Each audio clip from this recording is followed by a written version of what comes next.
আসসালামু আলাইকুম। Bashundhara versus brothers ইউনিয়নের আজকে ফেডারেশন কাপের সেমিফাইনাল ম্যাচটি দেখার জন্য আমরা বাসা থেকে বের হয়েছি। এখন সময় 12টা বাজে।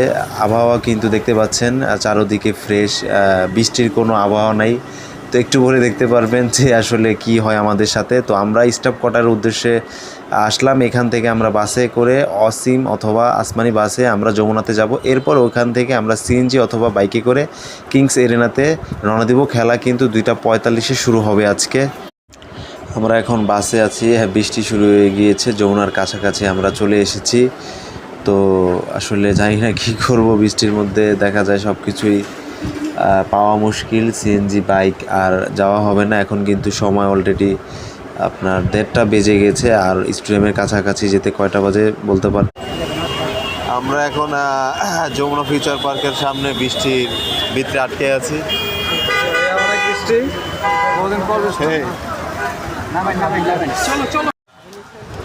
তো দেখতেই পাচ্ছেন বৃষ্টির মধ্যে চারদিকে মানুষজন সব আটকে রয়েছে। রাস্তার দুই পাশে কিন্তু প্রচুর পরিমাণের পানি। এখন কিন্তু বের হওয়া খুবই মুশকিল। আমরা অনেক কষ্টে একটা সিএনজি ম্যানেজ করতে পেরেছি। সিএনজি না পেলে কিন্তু আমরা স্টেডিয়ামে খেলা নির্ধারিত সময়ে পৌঁছাতে পারতাম না। তো তিনজনেই কিন্তু আমরা ভিজে, অবস্থা খারাপ। তো মামার সাথে 250 টাকার মাধ্যমে ভাড়া হয়েছে। এখন কিন্তু আমাদের সময় 2:20 বেজে গিয়েছে। খেলা কিন্তু 2:45-এই শুরু হবে।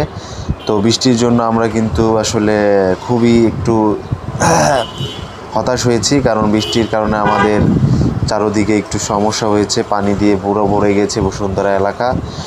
তো আমি যেই কথাগুলো বলবো সেগুলো হচ্ছে, আপনারা যে যেখান থেকেই বসুন্ধরা কিংস এরিনায় খেলা দেখতে আসবেন, তো আপনারা যমুনাতে চলে আসবেন। যমুনাতে ফিউচার পার্কে আসলে ওইখান থেকে আপনারা সিএনজিতে, যদি 3-4 জন হন সিএনজিতে কিংস এরিনায় আসবেন। হয়তো সর্বোচ্চ 300 টাকা ভাড়া, আমাদের কাছে 200 টাকা ভাড়া হয়েছে। আর যদি একা হন অথবা 2 জন হন, বাইকে করেই চলে আসতে পারবেন, যেহেতু আবাসিক এলাকা, পুলিশে এরকম একটা করে না।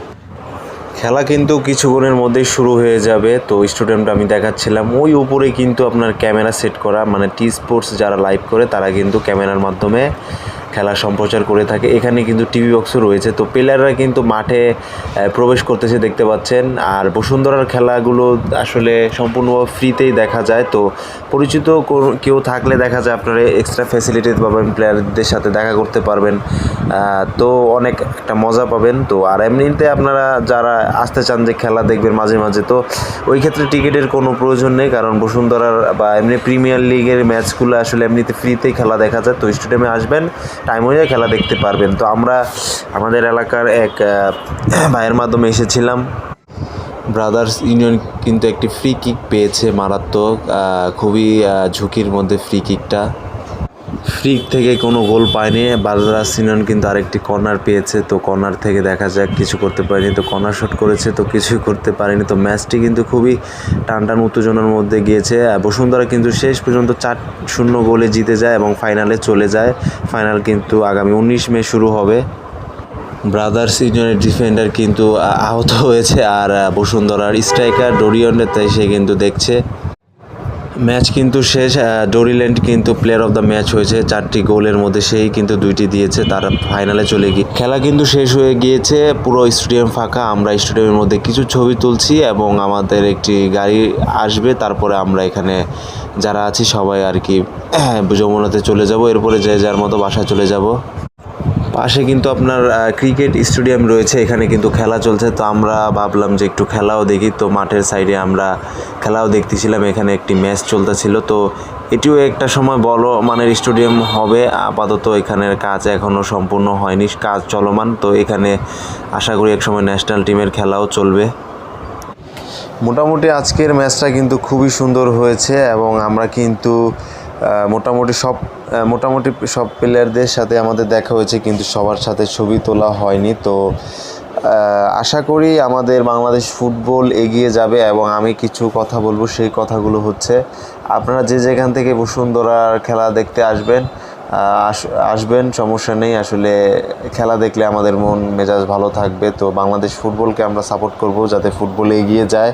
এবং বসুন্ধরা কিন্তু আসলে ভালো একটি উদ্যোগ নিয়েছে। তারা কিন্তু তাদের মাঠ বানাচ্ছে, তারা কিন্তু প্রতিনিয়ত খেলার সাথে যুক্ত হচ্ছে। তো বসুন্ধরার কে আপনারা সাপোর্ট করবেন সব সময়। আর বসুন্ধরার খেলা কিন্তু আমরা প্রতিনিয়তই আমরা দেখব ইনশাল্লাহ। তো আর ভিডিওটি আসলে ওরকমভাবে উপস্থাপন করতে পারিনি আসলে, এই জন্য আমি ক্ষমাপ্রার্থী। তারপরে আসলে বাসায় এসে ভাবলাম যে একটা ভিডিও বানাই, তো ব্লগ কিন্তু ওরকমভাবে উপস্থাপন করতে পারিনি। তো ভিডিওর মধ্যে অনেক ভুল হয়েছে, তো ভুলগুলো মাফ করে দিবেন এবং আপনারা চ্যানেলটিকে সাবস্ক্রাইব করবেন। আশা করি ভবিষ্যতে আমরা আরও ভালো মানে করব। আসলে শেষমেশ আমরা বসুন্ধরা কিংস এরিনার আম কিন্তু খেয়েছি, ঠিক আছে। আসলে কি আর বলবো, আমরা পোলাপান যারা ছিলাম তো সবাই একটি করে আম পেরেছি। তো খেলাটা দেখে আসলে খুবই ভালো লাগলো, খুবই এনজয় করলাম। সবাই ভালো থাকবেন, ধন্যবাদ। এই পর্যন্তই, নেক্সট একটি ভিডিওতে দেখা হবে।